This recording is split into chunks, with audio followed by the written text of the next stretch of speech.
কিরে, হ্যাঁ তোর সাথে যে রিলেশন করছিলাম সেই সময় বাচ্চার নাম রাখছিলাম।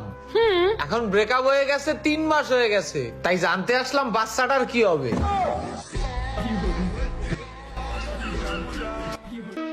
এই যে সুন্দর সুন্দর আপা, কিউট কিউট নায়িকা, তোমরা চাইলে কিন্তু আমার আর বিয়ে করতে পারবে না, কারণ আমার তো বিয়ে ঠিক হয়ে গেছে।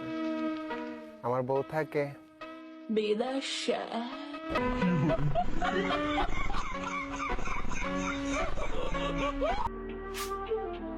অভাবটা শুধু দাঁড়ের, তারপরে দেখবা কিভাবে পিছনে সিরিয়াল লাগাই না রে।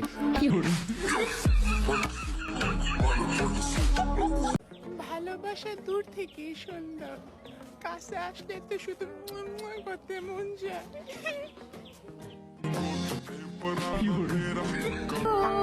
এইটা কোনো দিক দিয়ে মিলাইতে পারতেছি না। সাবানের প্যাকেটে শুধু মেয়েদের পিক থাকে কেন? আমরা ছেলেরা কি গোসল করি না?